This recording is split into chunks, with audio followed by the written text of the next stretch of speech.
Assalamualaikum everybody, welcome back. I tried to make one video, but unfortunately I ended the previous video. So anyways, continuing the video for G protein coupled receptors. Okay, alright.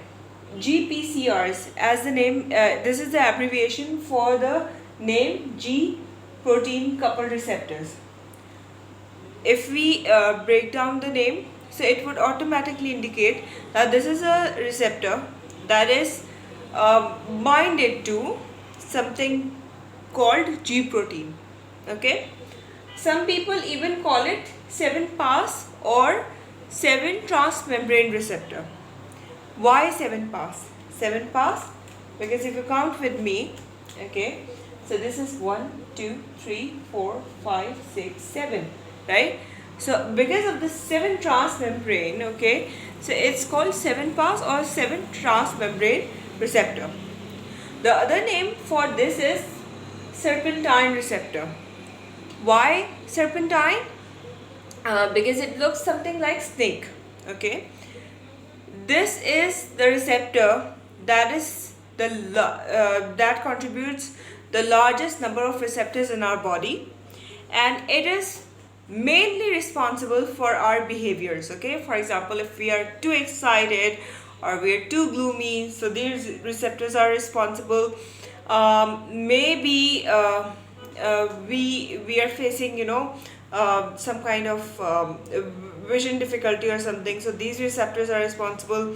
Lastly, the taste buds are controlled by these receptors as well. Okay, so these are controlling taste, vision, behavior changes. Okay, so if we go into the neurotransmitters that are responsible, so we would end up concluding that dopamine and serotonin are responsible for it.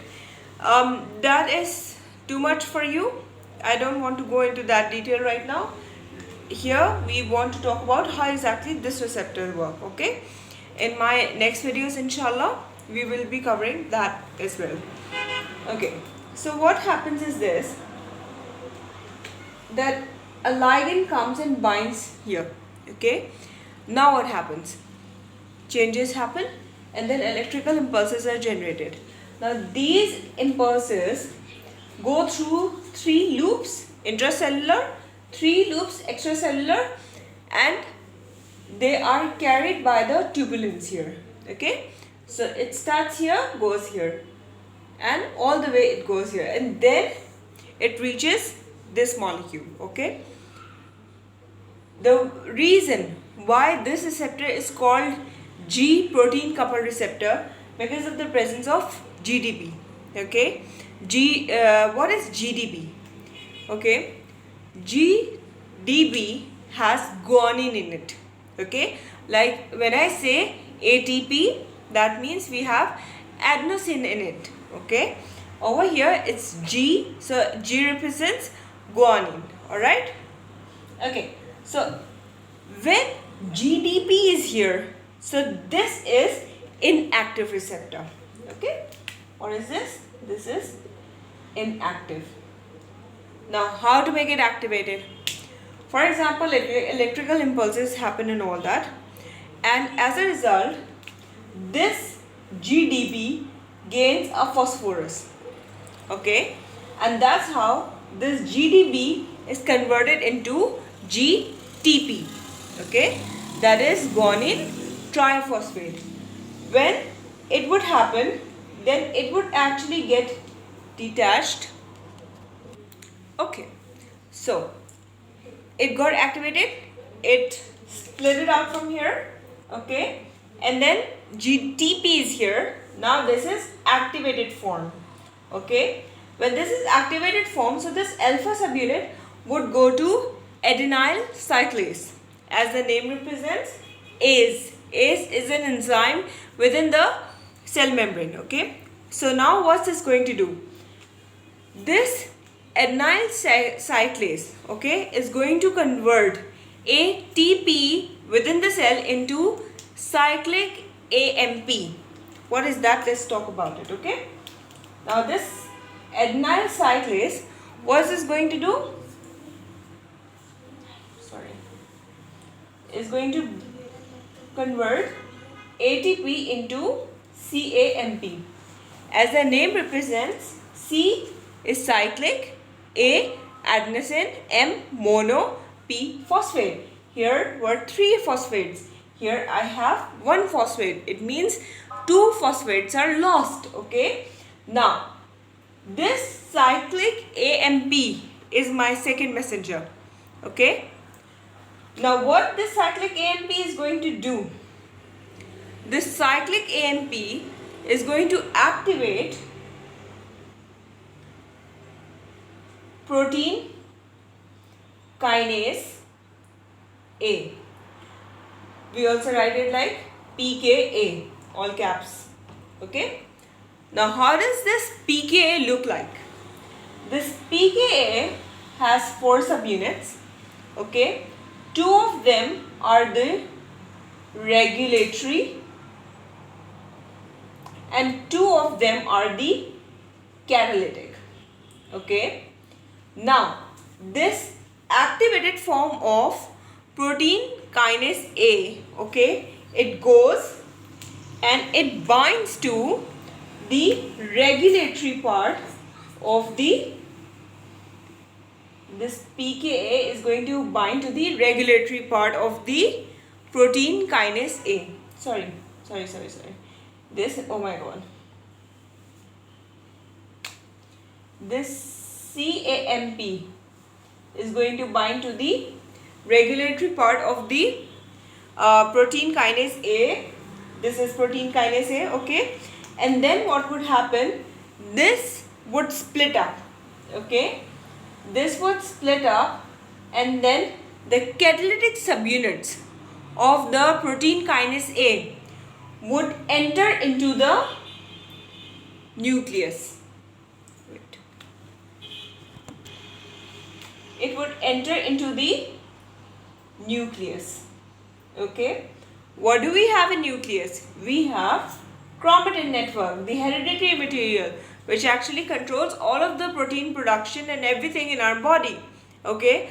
So this here is going to bind to a specific part, okay, which actually produces the protein, okay, and this part is usually abbreviated by CREB, okay. So this part, which is labeled as CREB, this catalytic subunit of the protein kinase A binds to it, and then a specific form of proteins are made, okay.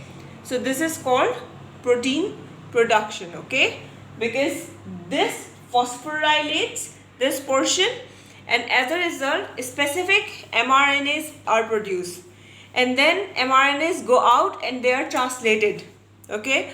How translation and transcription happens, if you want to know, please comment and I can make a new video on it too, okay.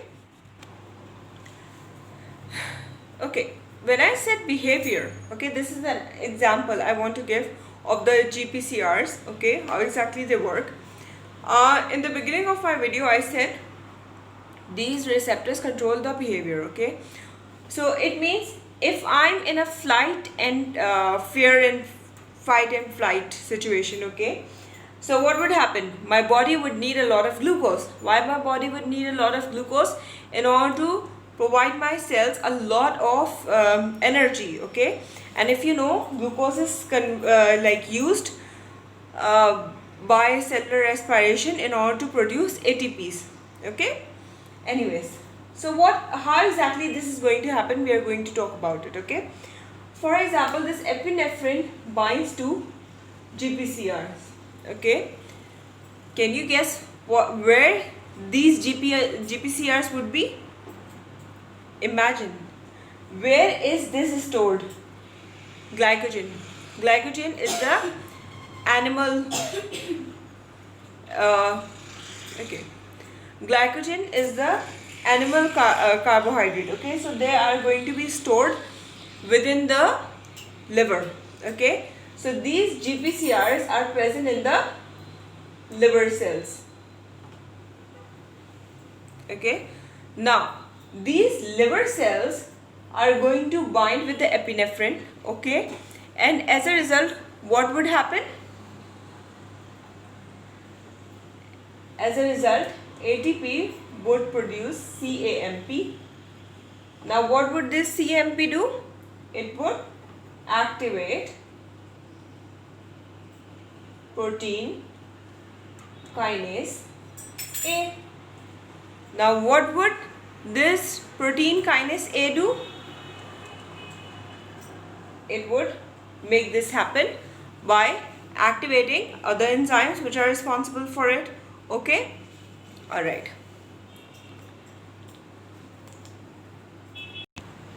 Okay.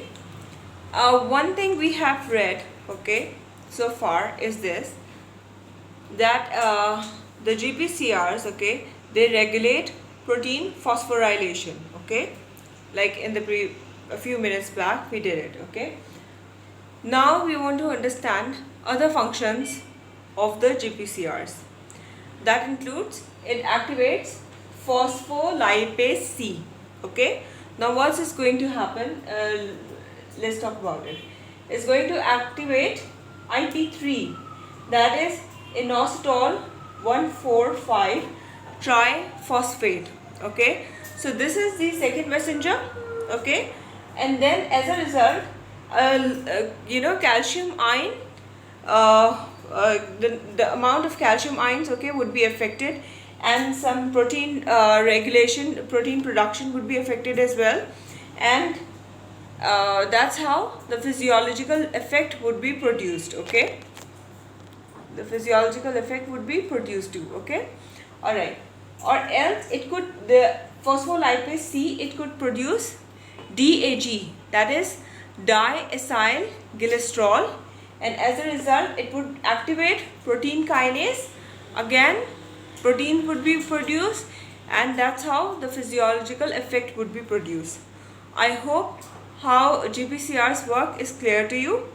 If you still have any question, you can always ask me in the comments. Thank you so much everybody. Best of luck for your quiz. Take care. Allah Hafiz.